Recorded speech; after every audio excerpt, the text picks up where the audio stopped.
October is my favorite time for entertainment. Halloween-themed television is a dime a dozen, but if you want something truly avant-garde, Cartoon Network has you covered. Over the years, I've heard many good things about this weird art house cartoon, so I finally watched Over the Garden Wall. Over the Garden Wall is a 2014 dark fantasy miniseries about two stepbrothers stuck inside a haunted realm. It follows Wirt, an emotionally stunted teenager, and his younger brother Greg, a perpetual optimist. They search for a way home while stumbling into many eccentric strangers. Meanwhile, an evil beast threatens to consume their souls. Can the brothers reach their destination in time?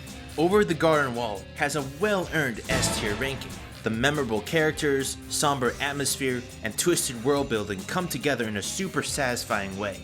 Every animation student and their grandmother has praised the show to the high heavens. But how does it fare to new viewers in 2022? That's where I step in. In this October-themed video essay, let's figure out what makes Garden Wall stand the test of time. And yeah, Garden Wall is technically a fall vibes kind of show, and not focused purely on Halloween. But dude, don't be a killjoy like Jason Funderburker. Jason Funderburker. Be warned, this video is full of spoilers. Let's venture into the unknown.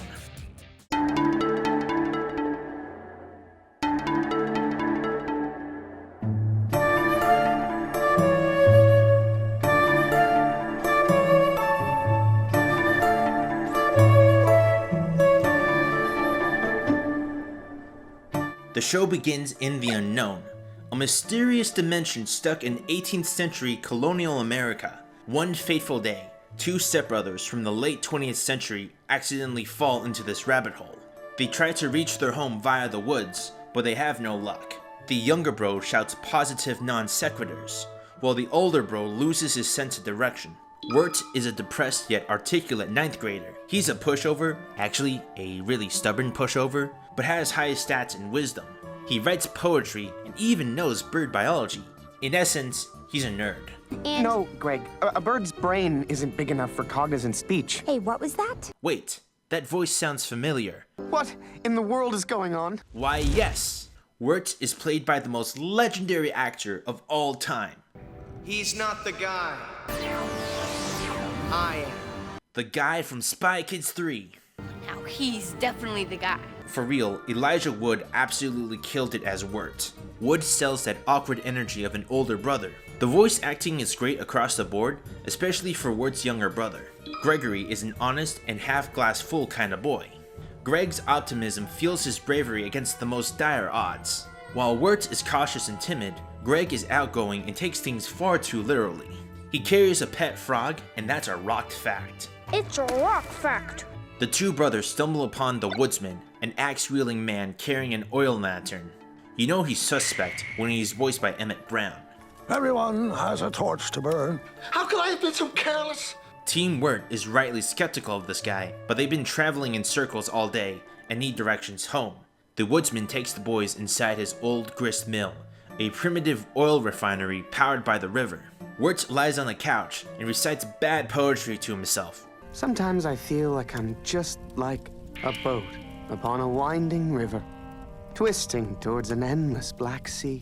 Yeesh, he needs a therapist. Meanwhile, out of the blue, Greg wanders outside the mill. He then attracts the attention of a hungry wolf. The wolf chases Greg inside the mill and wreaks havoc. Team Wirt outmaneuvers the wolf, but leaves the oil mill in grave disrepair. The woodsman wakes up and rightfully blames Team Wirt for destroying his survival supplies. Wirt's like, dude, it's totally my brother's fault. And the older guy retorts, he's your responsibility as his big bro. It's on you, man. Wirt goes, oh yeah, I forgot about that. Good thing he's not easily traumatized. The woodsman warns the boys of the beast, an evil spirit who preys on hopeless souls. If your hope meter reaches below 10%, you're gone for good, man. So this is the Dark Souls of Cartoon Network shows. Doc Brown instructs the boys to leave his lawn and crash the next town down the road. After they leave, we get a truth bomb. The beast is holding the woodsman against his will. The first episode is the perfect encapsulation of Garden Wall's offbeat personality. It expertly sets up the darker tone, supernatural hazards, and the personal stakes between Wirt and Greg. Despite there only being 10 episodes, or about 2 hours worth of runtime, Garden Wall is bursting with so much detail. After my initial viewing, I've identified 5 key pillars that support this monumental achievement. I would add more, but I don't want to bore people for 8 hours straight. Quentin, the first pillar to Garden Wall's success is its memorable characters. The centerpiece of Garden Wall is Team WIrt. It's a fascinating contrast between WIRT's nervous angst and Greg's boundless imagination. I just don't know what I'm doing out here anymore. I don't know if we'll ever get back home. Sure we will. What can stop us? WIRT is the Let's think about this before we make our first move. kind of guy, while Greg is like, YOLO! I can see why WIRT is always so, occasionally, worried for Greg.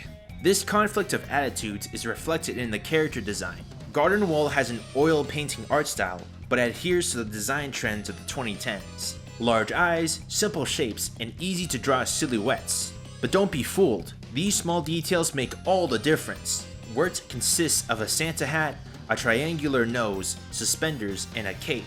In general design theory, triangular shapes signal danger or obtuseness. The pointy hat and nose amplify WIRT's aversion to rash behavior. The cape shields him from his own interior blemishes. Greg is the complete opposite. He has a small round nose, wears suspenders, and has a teapot on his head. Round shapes signify comfort and innocence. With no cloak, Greg is outgoing and willing to make new friends. As for the giant teapot, Greg pretends it's an elephant nose. Metaphorically speaking, it's an extension of his erratic behavior.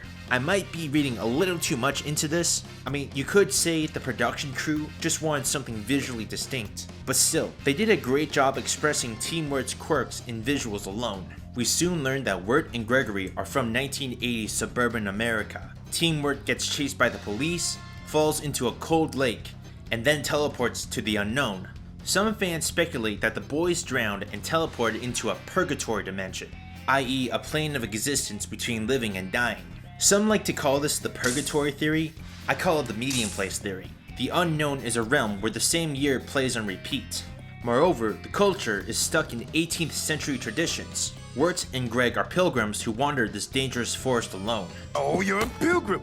A pilgrim? You're a traveler on a sacred journey. You're the master of your own destiny. A pilgrim. However, Team WIRT doesn't sit it out. They push people to improve their crappy living conditions. They get 2 tea barons to resolve their differences, rescue a school from bankruptcy, and perform a frickin' exorcism. The living conditions still aren't the best, but these citizens got some semblance of closure. Team WIRT turned this medium place into a medium well place. When Team WIRT was no longer needed, they got sent back to Earth as changed men. That's gotta count for something. The writing in this series is quite sophisticated, it's sharp and conveys a lot of emotional subtext. The dialogue flows very naturally and avoids the stilted, middle-aged boomer type of delivery. In spite of its TV PG rating, the show is approachable to both younger and older audiences. Just when you think you know everything about the show's tricks, it flips your expectations upside down. For example, a hideous gorilla chases Greg around a schoolhouse. You think the gorilla was hungry. It turns out it was an innocent guy stuck in a costume. WIRT just happened to get him out of his predicament. Or what about that time Team WIRT did community service at that creepy village? Team WIRT digs some holes, but realizes they're digging their own graves. Whoa. It turns out the villagers are skeletons who inhabit pumpkin bodies. They just need Team WIRT souls in order to afford an annual subscription for Discord Nitro. Do you know how expensive Discord Nitro is? Turns out they just wanted to dig up some more of their friends, and the team can go on their way. Garden Wall loves to subvert common horror tropes. Despite how dire the forest is, hope keeps the team afloat. Not many Cartoon Network shows can achieve that balanced emotional core, especially with teenage protagonists. WIRT is one of the best fictional depictions of an American teenager. That sounds a tad strange, considering his actor played a pivotal role in much bigger projects, like his appearance in Yo Gabba Gabba. Raise your knee! Raise your other knee! Oh, that was so much fun! Do you guys know how vital he is to the Yo Gabba Gabba extended universe? Tell you the truth, Yo Gabba Gabba is a drug trip in itself. But for real, WIRT has a satisfying character arc. WIRT is scared, a little self-centered, and often second-guesses his decisions. He's believable because of his flaws. He's so unsure of himself, He can't even speak to his high school crush, well, until Greg gives her his embarrassing slam poetry cassette tape. I bet she'll really like your tape. I can't let her hear that tape. Has got poetry and clarinet on it, Greg. Poetry and clarinet! The new designer mixtape is not good. Wirt starts off as a timid loser who's forced to babysit his stepbrother. Wirt harbors negative feelings with Greg's father. Once again, you ruined my life. Who, me? Ugh, you and your stupid dad. It's implied their family didn't have the most stable household. Wirt becomes more open to the unknown's weird citizens. He increases his bravery stats by completing the side quests. Wirt suffers a debuff in his hope stat and leaves himself exposed to the beast. Basically, Wirt is a goner. Greg finally realizes his brother is in mortal danger. He offers his soul to the beast instead. Wirt wakes up and admits he's been a crappy brother. At least wait until the storm dies down a bit. You'll be no good to your brother dead. I was never any good to him alive, either. Not gonna lie, that line gave me chills. Wirt rescues Greg and apologizes for taking him for granted. Greg's like, Dude, you're such a brave bro. Wirt openly defies the beast. Wirt used to be trepid, but grew into a brave Giga Chad. The brothers then return home in the 1980s. Wirt decides to hell with it and allows his new high school girlfriend to listen to his banger mixtape. Imagine how many plays he could get on Spotify if he had the background artist paint his album cover. The most striking thing about this series is the brilliant oil painting art style. The backgrounds are picturesque and highly detailed. The show uses a hodgepodge of 18th and 19th century American iconography. Steamboats, Amish wardrobes, and Victorian architecture are plentiful. Hey, does this room look different to you? How so? French Rococo style. That doesn't really seem in line with Endicott's Georgian sensibilities. Who on earth am I talking to right now? While the characters have simplistic designs, the color palette is a real treat. It uses warm red, brown, and yellow hues to evoke that autumn mood. It's similar to faded photographs you see from the 19th century, but above all, my favorite element is the title cards. They appear for only a moment, but they embolden the show's vaudeville inspiration. The series uses the text in a black void approach seen in silent movies of the 1920s. One visual flourish that sticks out in my mind is Greg's dream inside the good place. Back in episode 8, Greg is on happy pills while Wirt's self-esteem is on life support. During select shots, the frame shrinks into a circle. It's as if someone was spying on Greg from afar. The frame keeps switching between rectangle and circle without explanation. I was like, did HBO Max corrupt my computer or something? This circle frame thing exemplifies Gardenwall's tendency to subconsciously disturb the audience. I've saved the most important question for last. Is this show actually scary? What is she talking about? No! Yes, it is. The jump scares don't happen often, but when they do, they leave quite an impact. Here are some of my favorite spooky moments. In episode 1, Team Wirt is chased by a wolf. Greg lures the animal outside the mill and gets it stuck on the water wheel. Recall in episode 7, the boys encounter a spirited away looking aunt and her niece Loma. Wirt simps for Loma, but discovers she's been possessed by an evil spirit. I'm astonished that there are no satanic references in this series. The last horrifying bit occurs in episode 10. After a dangerous battle, the woodsman locks the beast out of his Twitter account. Yeah, 'cause I'm scarred for life.